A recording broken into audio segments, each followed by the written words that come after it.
New beginnings now on BBC Two for the Polynesian people about to embark on two great and challenging voyages around the world, Nomads of the Wind.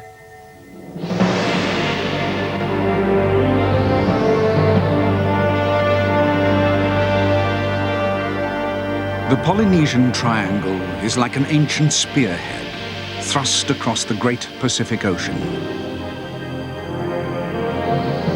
Long ago, a voyaging people made this their home. The story of the Polynesians is an epic natural history. Man and nature, each shaping the destiny of the other.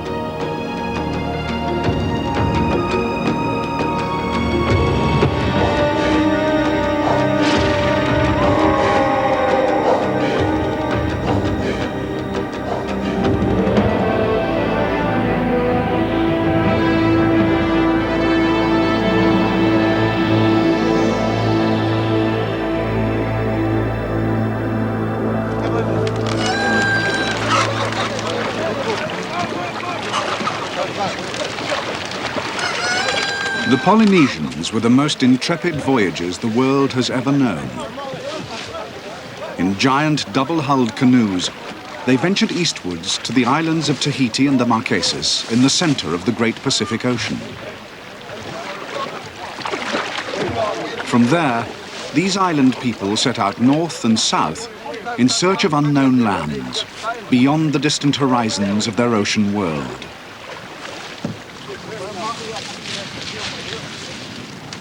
With them, they took the plants and livestock essential for their survival, not just for the long journey, but to establish a new life on a distant shore. Chickens, dogs, and pigs became reluctant but vital companions on these, the most ambitious voyages of Polynesian exploration.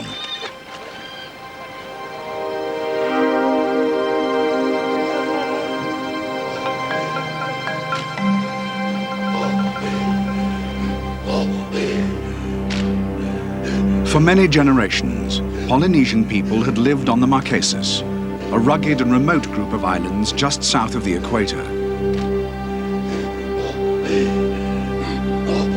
Here, a unique island culture still celebrates the courage of their ancestors who voyaged between these remote islands with their precious living cargo of plants and pigs.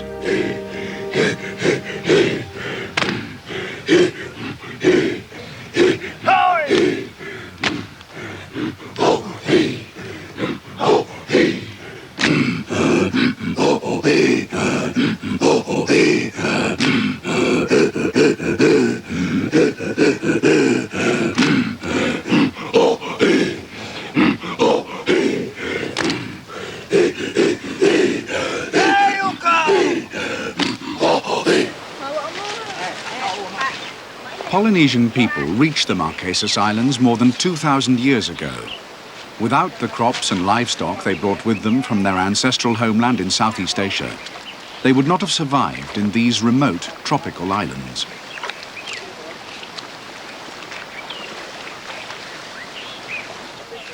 As with all oceanic islands, the forests contained few native animals and plants that they could eat. Breadfruit, imported by their ancestors, became a major part of their staple diet. The resourceful people of the Marquesas cultivated many different varieties of this prolific tree and devised ways of storing its nutritious fruit. Filled with salt water, the peeled and cored fruit were left to ferment and then cut and trampled in preparation for long-term storage. This was the proven Marquesan way of making provision for famines and for their long voyages in search of other islands.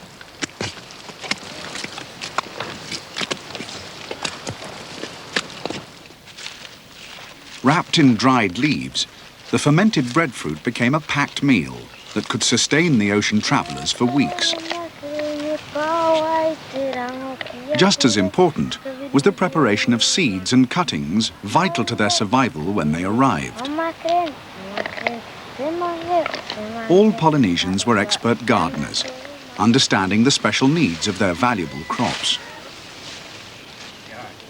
Many, such as breadfruit and banana, could only be cultivated from living shoots or roots.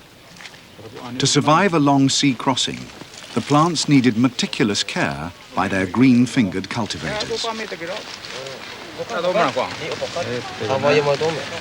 Generations of experience had taught them how to equip themselves for the hazardous adventure that lay ahead.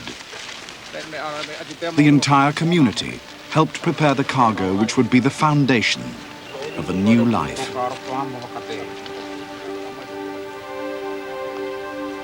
We cannot be sure what made them leave. Devastating storms or famines, wars or family feuds. Perhaps it was simply the Polynesian voyaging spirit that drove them on. Their ancestors had voyaged eastwards from Asia to Tahiti and the Marquesas and remote Easter Island. Epic ocean crossings then took them to New Zealand and Hawaii, the most distant corners of the Polynesian Triangle.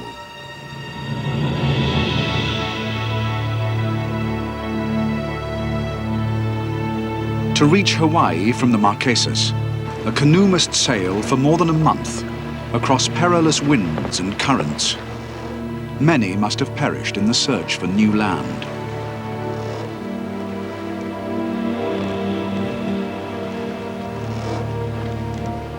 For all Polynesian voyagers, setting out into the unknown ocean was an extraordinary act of faith.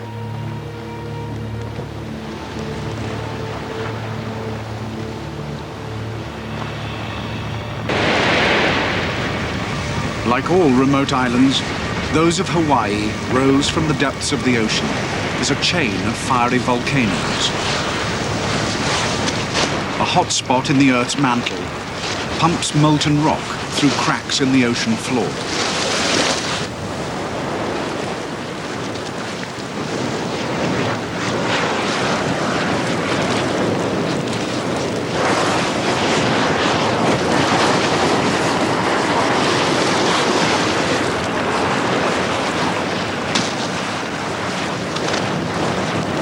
As it erupts at the surface, the red-hot lava spits and hisses until, as the bed of the ocean moves slowly to the west, the oldest islands erode and sink beneath the sea. At the eastern end of this geological conveyor belt, 1,600 miles long, are the newest and largest islands, including the one known simply as Big Island. This was the fire pit of Pele, the Hawaiian goddess of fire.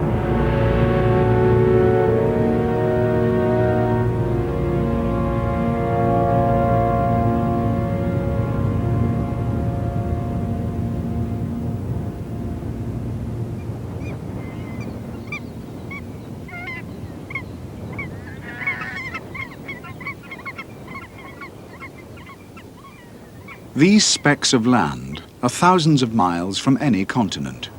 Like beacons, they attract life. By chance, blown on the wind, come new immigrants, each arrival a triumph.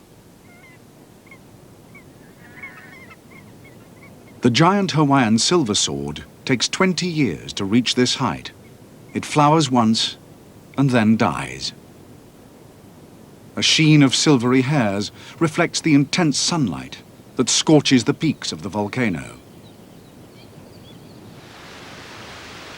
On a neighboring island, another plant, the iliao, has a striking resemblance to the silver sword. Both have the same origins, but each has evolved in a slightly different way to suit the local condition. There are some 1,000 species of flowering plants on Hawaii, all derived from just 270 original colonists. The iliao and the silver sword evolved from a small tarweed blown in from California and still display their sticky ancestry, protection from pests. Hawaii's insects have also become unique in their form and behavior. From one founding fruit fly evolved 600 distinct species, each with a slightly different wing pattern and mating dance. The display is important in establishing both identity and territory. Only if her partner's dance is recognized by the female will she mate.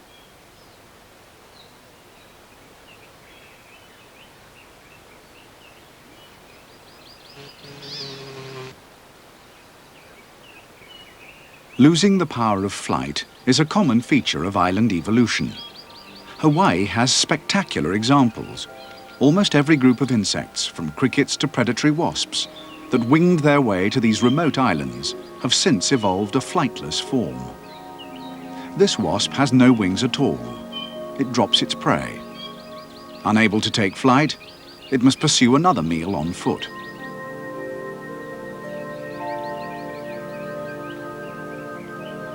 Hawaii has all manner of flightless insects. Most of their continental counterparts failed to make the long ocean crossing. The few that did arrive evolved to fill each ecological vacancy. This is the most bizarre, the Hawaiian flightless fly.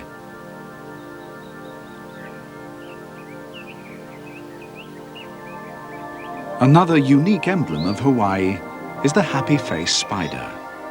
On its abdomen, it carries a permanent smile.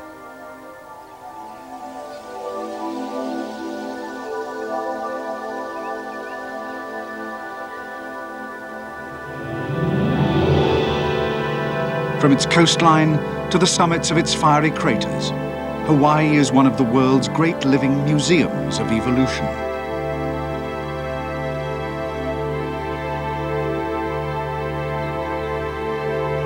Hawaii has celebrated its isolation by an explosion of life. Every corner of this remote archipelago has been filled with new forms. Millions of years ago, a flock of small finches from a distant continent was blown by a storm and landed in the forests of Hawaii. Here they radiated into more than 50 different species. The palila, with its heavy bill, perfect for tearing seed pods, is most like the ancestral finch. But after many generations, new species evolved. Today, we know them as Hawaiian honeycreepers, each unique to these islands, and each evolved to take best advantage of different sources of food. This one, the Akiapola'au, pursues insects. Its bill is ideally suited to probing wood and teasing out grubs. But the forests of Hawaii are also rich in flowers. One honeycreeper has evolved a bill perfect for sipping their nectar. The head of the iiwi fits the native lobeliads like a hand in a glove.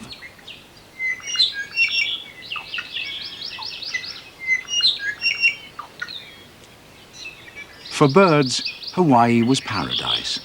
With few predators or diseases, their offspring survived more easily into adulthood than their continental counterparts. Like Hawaii's insects, many became flightless.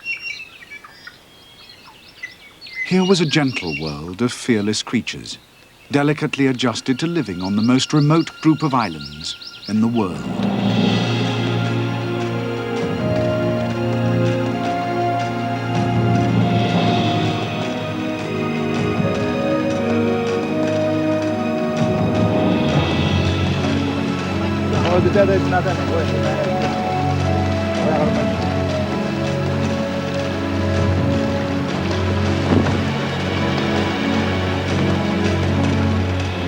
Wait, but bring it up.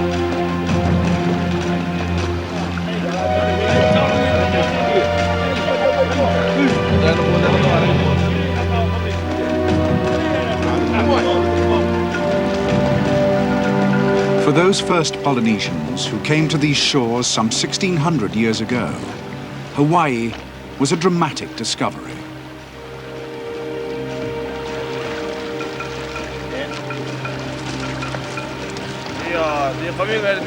Beyond the smouldering skyline of Big Island lay other islands, cloaked in forest.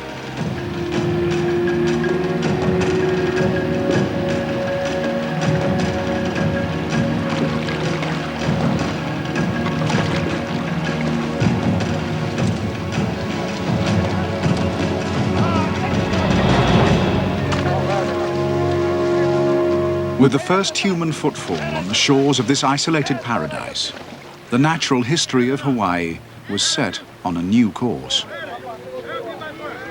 This first invasion also included the plants and animals brought by the voyagers from their homeland 2,000 miles to the south. Whether by design or by accident, all manner of livestock arrived with the first voyaging canoes, including the ubiquitous Polynesian rat and the indispensable domesticated chicken, both traditional Polynesian foods. Their act of faith had been rewarded. Their gods had guided them to a new homeland. In time, these remote mountainous islands would become the most productive and densely populated part of Polynesia.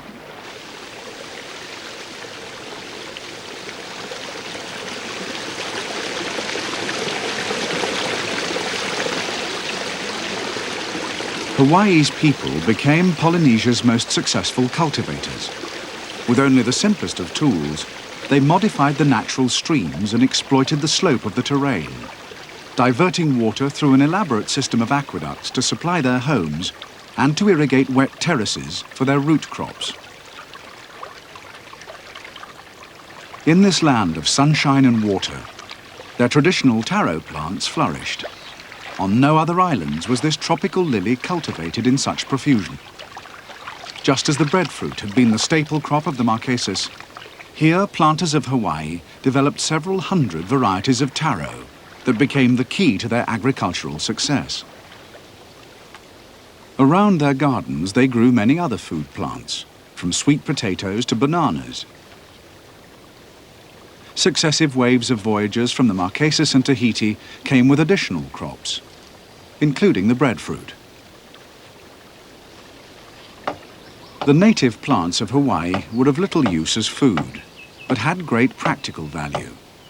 The giants of the forest were the koa trees, whose red mahogany-like wavy-grain timber was ideal for building and for making boats.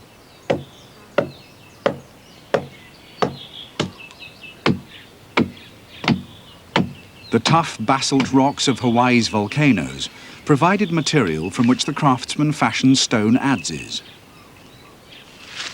With these tools, they sculpted the hulls of their sacred canoes.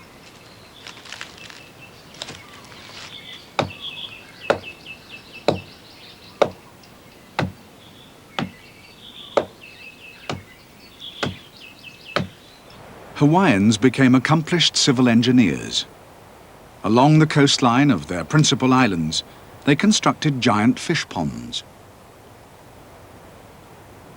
To build the walls of these artificial lagoons, rocks were hauled over mountain ranges by chains of men in a corporate effort controlled by chiefs. The scale of their endeavor was unparalleled in the rest of Polynesia.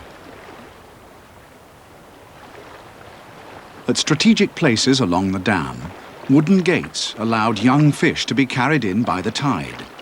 Here they fed in the rich, sheltered waters of these man-made lagoons.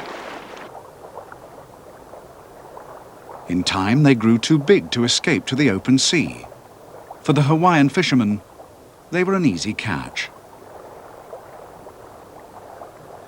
Once built, these monumental ponds provided an endless supply of fish, even during the season of storms.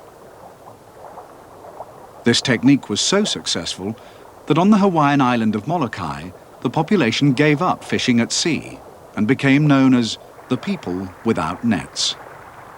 For them, silvery fish were the most prized, a delicacy for the noble chiefs who commissioned these simple but ingenious contraptions.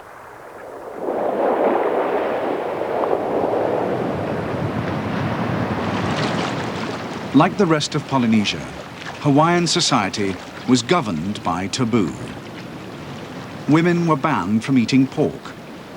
Even the flesh of dogs was normally reserved for men. But women could eat fish and glean the reef. Collecting seaweed was their preserve.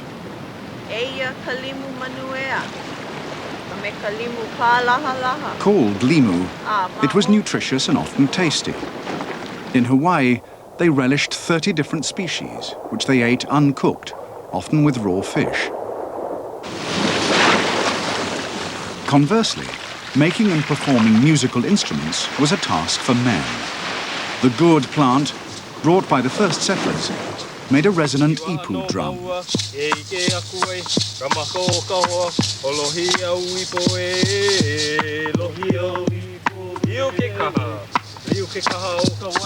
The traditional hula was a sacred dance of strict discipline, performed by men, who around each leg wore the teeth of 100 dogs.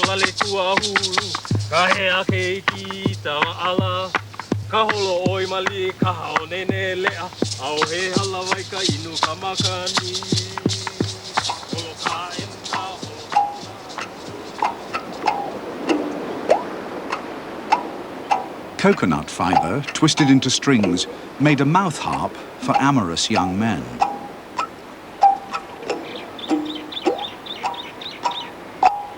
Disguised by the gentle strumming of the ukeke, the player chanted sweet nothings in his lover's ear.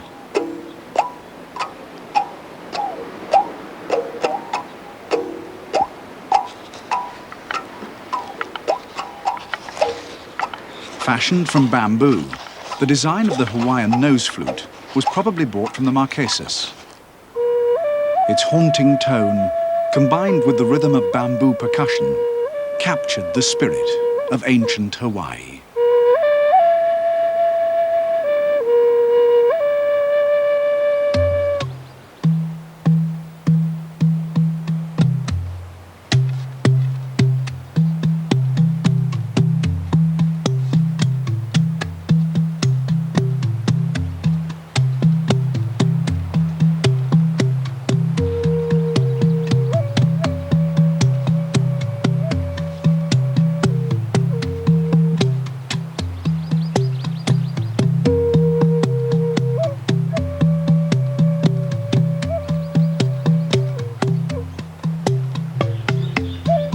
Generations of hard work had tamed this northern outpost of Polynesia. From wild tropical forest, the Hawaiian people created their own paradise.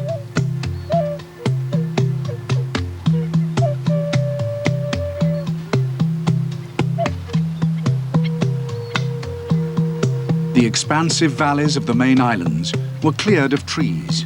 In their place were now terraces of taro. A regimented horticulture reflected the disciplined lives of the people. The efficient use of water to grow taro inland and to farm fish on the coast allowed the population to grow to several 100,000. No other part of Polynesia witnessed such prosperity.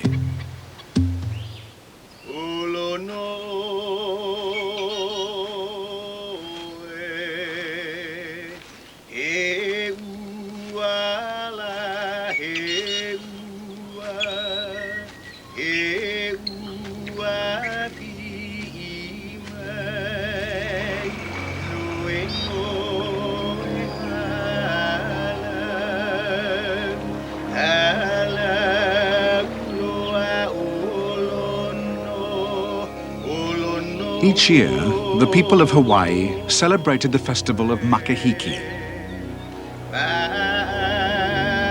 At this time, mysterious masked priests carried away the feathered image of their god Ku, god of war and human sacrifice. In place of powerful Ku, for 4 lunar months, this peaceful and generous people embraced the spirit of Lono, the benign guardian of their land.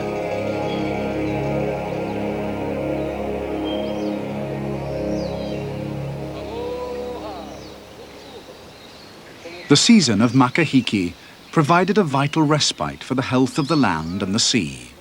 No man was allowed to sail his canoe or work his field.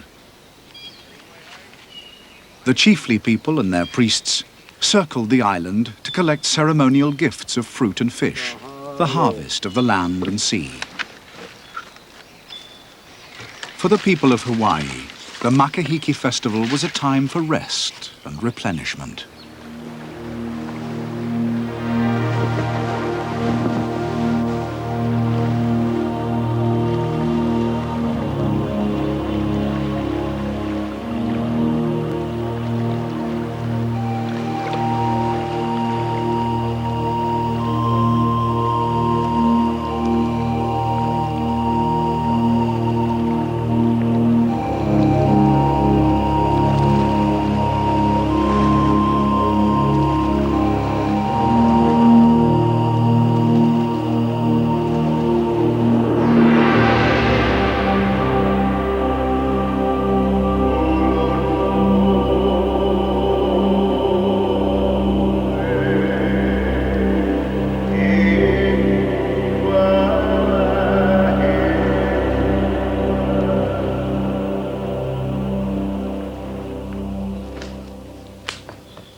But despite careful management of the land, nature paid a price.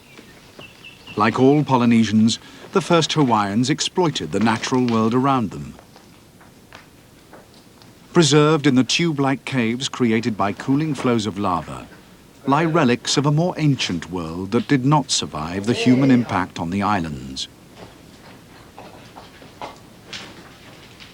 The skulls and bones of native Hawaiian birds, made extinct by the native people of Hawaii. Generations of hunters exterminated half the endemic species of land birds, including 2 kinds of flightless ibis, 8 species of geese, and 18 different honey creepers. 40 unique species were lost forever.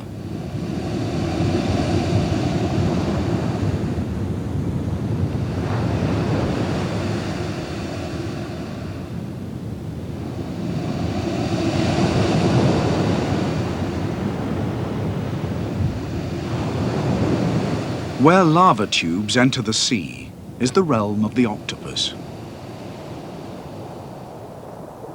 These intelligent creatures thrive in the waters of Hawaii.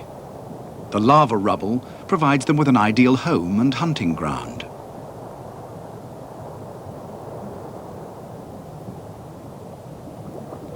This so-called leaf fish is also a predator that waits in ambush. Its vivid color is part of its disguise. Like a piece of drifting seaweed, it gently rocks and rolls in the ocean swell. But this cunning deception does not fool the octopus.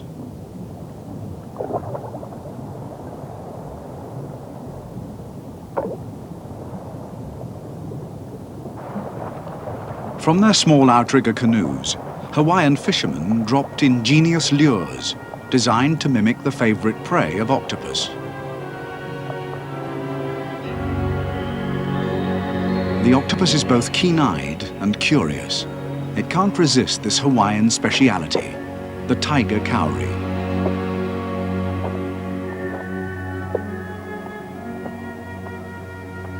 A successful lure was a fisherman's prized possession. It had to be strongly made to withstand the embrace of the octopus. Ornate lures were a feature of life throughout tropical Polynesia and became part of the islanders' stories of voyaging and discovery. One widespread and revealing legend tells of a fisherman called Kupe, who lived on the sacred island of Raiatea near Tahiti. According to myth, a giant octopus repeatedly stole his bait. Enraged by the loss of his treasured lure, Kupe set off in pursuit of the thief.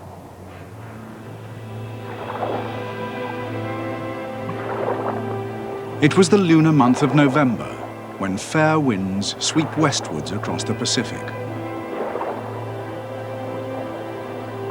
From his home in central Polynesia, the legendary Kupe sailed towards the setting sun, until after weeks of voyaging in the southern seas, he sighted a large island that he described as a land of birds. We know it as New Zealand. Fiction blends with fact. The first New Zealanders, the Maori, did come from the tropical islands of central Polynesia.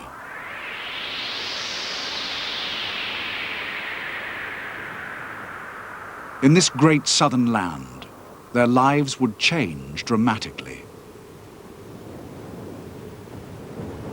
The 2 large islands of New Zealand form a landmass 4 times greater than all the other islands of Polynesia put together. Compared to oceanic islands, this land dates back to the geological beginning of time.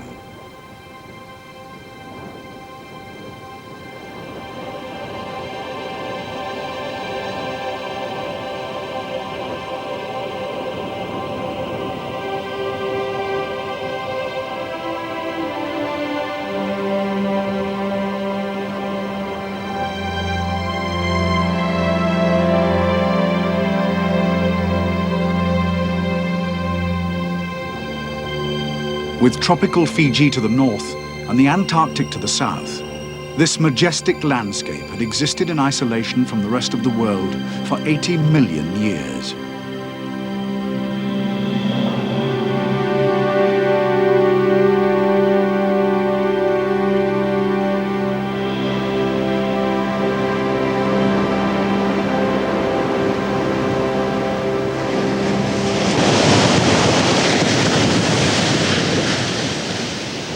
On the shores of South Island live animals that truly reflect New Zealand's southerly position.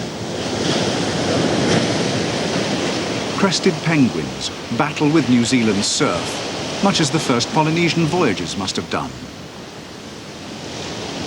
For people from tropical islands, these strange creatures must have been a curious and comical sight. Such birds were beyond their wildest imagination. Like Hawaii, New Zealand was a land largely free of predators. For millions of years, penguins had made their way safely ashore to breed. Large numbers of seabirds thrived on a rich and bountiful ocean.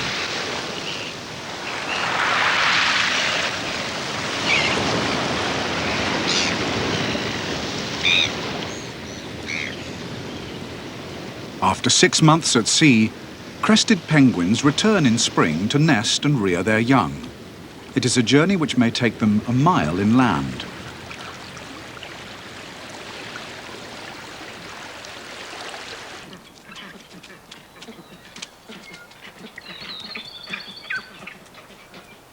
The middle of a forest may seem an unlikely place for a penguin colony, but it provides welcome shelter from the wind and sea.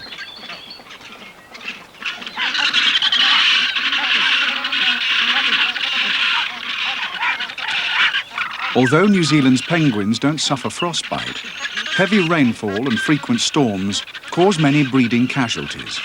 Most young penguins die in their first year. Nest building is a muddy affair, but penguins pair for life, and reinforcing their partnership is vital for the future. These birds do seem out of place in the forest, but here they can find safety from the elements, and also safety in numbers.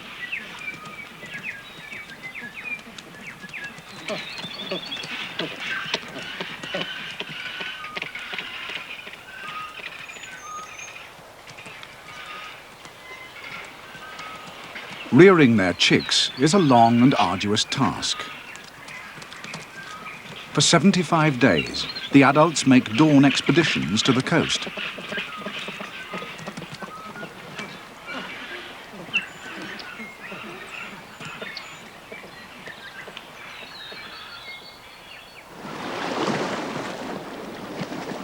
Hundreds of birds, from colonies scattered throughout the forest, gather together, each a dutiful parent, returning to the sea to seek food for its offspring.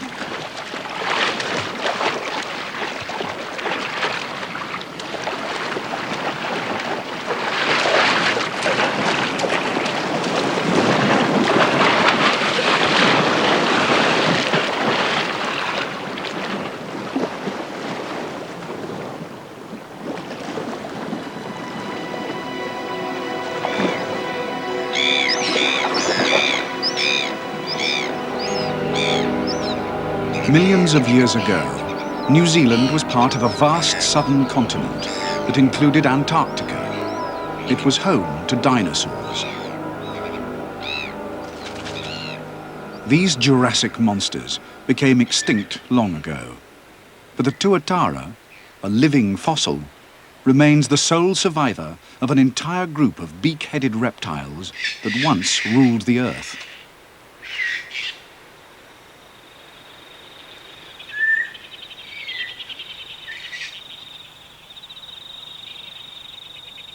Nightfall in New Zealand is an invitation to travel back in time.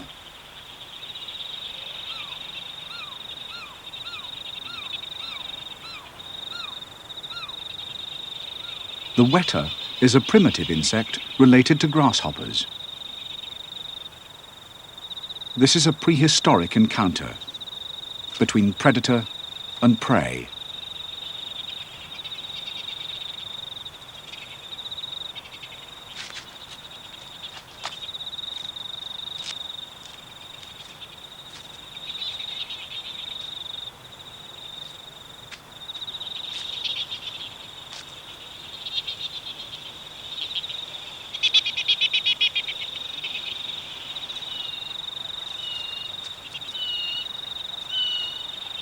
the forest reveals other strange nocturnal creatures, none more bizarre than the flightless kiwi. By the time the Polynesians came 1,000 years ago, New Zealand had more than 30 species of flightless bird, including giant moa, twice the size of an ostrich. In time, the moa were hunted to extinction, but the kiwi still survives. Although its eyes are poor, its other senses are keen. To sniff out and feel for its prey, it has a flexible bill with nostrils at its end.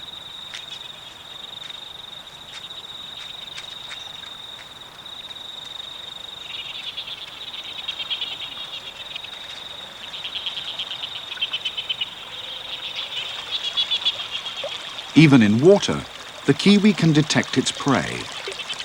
Crayfish are also active at night, and the kiwi's sensitive bill picks up the movements of its hidden quarry.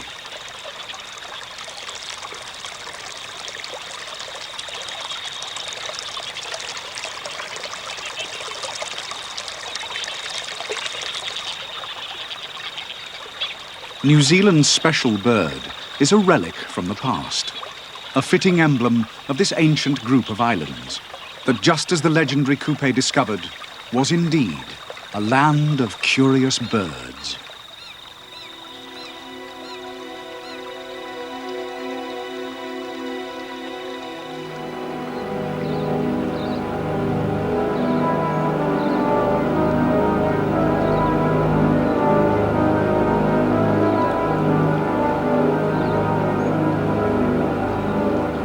Little more than 1,000 years ago, to this land of birds and prehistoric creatures came a handful of pioneering Polynesians, intent on making it their home.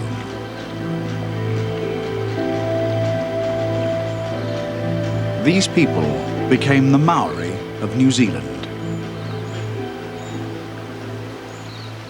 Within a generation or two, the first settlers had used their seafaring skills to travel the entire length of the two main islands, 1,000 miles north to south.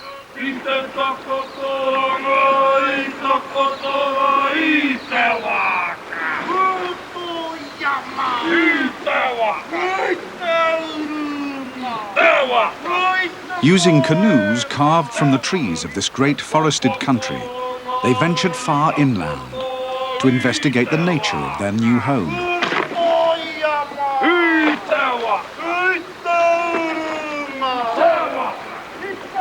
Here, in temperate New Zealand, these people from the tropics encountered an unfamiliar rhythm of seasons. The climate of this immense land would be their greatest challenge. Some of its wildlife seemed familiar. Other plants and animals were totally alien to the newcomers.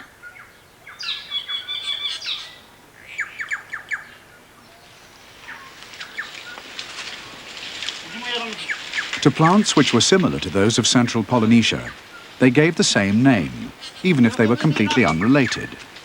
The names are linguistic clues to the origins of the first Maori. Although not tropical, the rainforests of New Zealand had palm trees. The tough leaves of the nikau proved just as useful for making baskets and roofing as the palms of the warmer islands of Polynesia.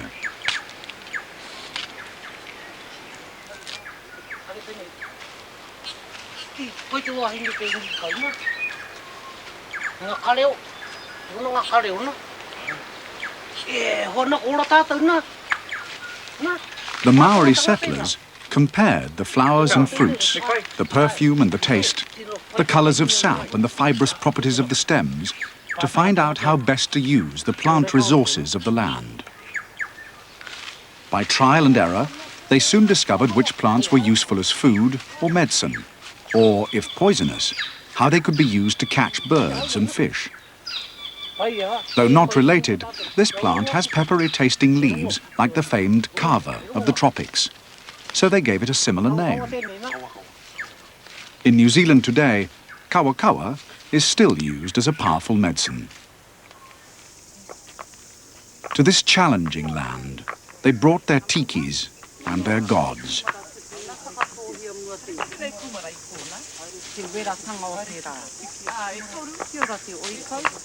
Most treasured Polynesian plants failed to survive in this cool climate. Unlike Hawaii, the soils and terrain of New Zealand were ill-suited to their traditional ways of cultivation. Pigs and chickens did not survive the voyage south, and only 6 of their cultivated plants took to New Zealand's soil and climate. Faced with starvation, they ate the roots of the native bracken fern, which, when roasted and beaten, became palatable. But a life of chewing fibrous bracken roots was brief. Their teeth wore down, and few survived beyond the age of 30. One imported root crop did succeed, at least in the warmer north. The sweet potato, intriguingly a native of South America, arrived in New Zealand with the first settlers, where they continued to call it kumara. Grown with care and stored away from frost, the tubers became a luxury food, a last link with their warm homeland in the tropics.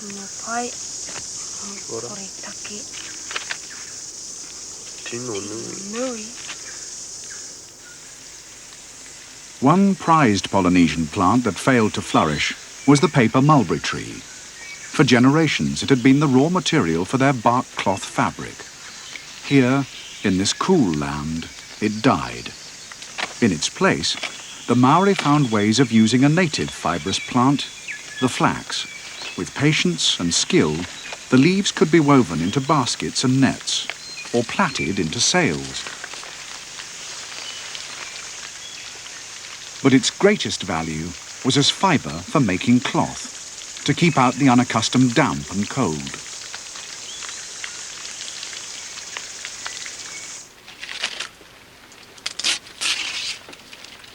By stripping the plant of its cuticle and rolling its fibre into strands, they devised a technique of making a fabric for clothing, essential to life outside the tropics.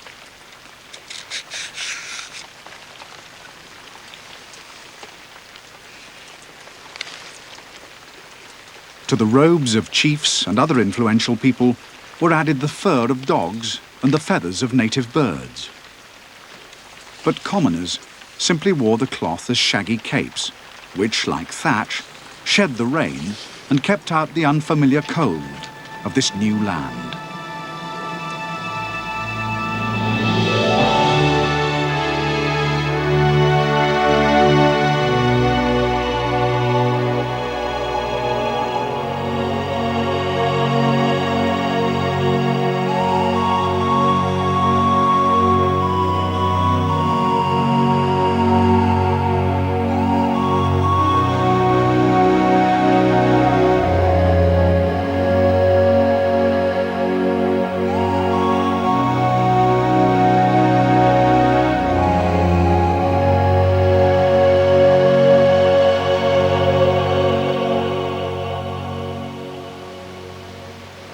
In summer, scouting parties crossed the southern Alps by way of mountain passes that led them towards the west coast with its rich rainforest and mineral wealth.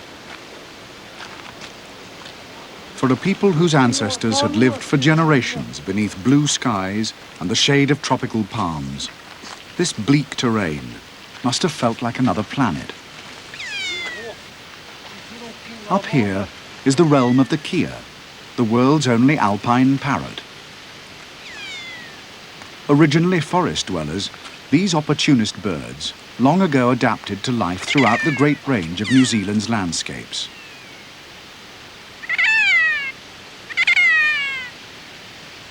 It is still one of the country's most audacious and successful birds.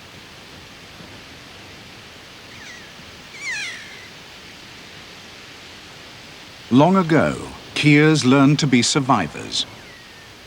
Like the first New Zealanders who gave them their name, they had come from a warmer land. But with their innate tenacity, they had adapted and flourished. In time, this ancient land of birds, of parrots and penguins, became a homeland for people.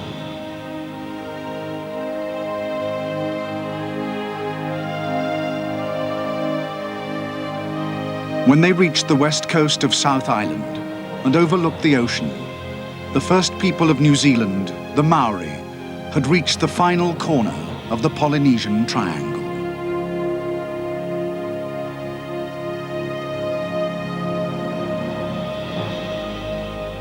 The era of Pacific voyaging was complete.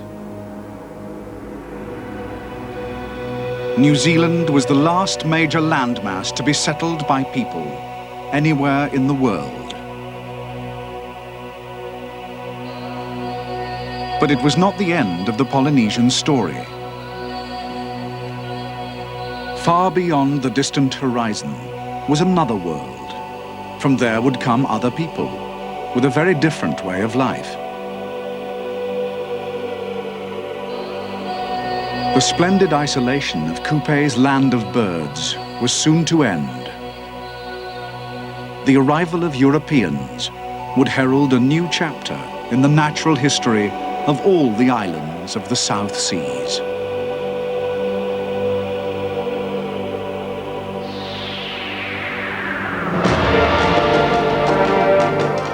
And that chapter and its dramatic effect is examined in the last of the series next Sunday at 6:10 with Captain Cook's landing on the Polynesian shores. And this epic story of man and nature is now available in the BBC book, Nomads of the Wind.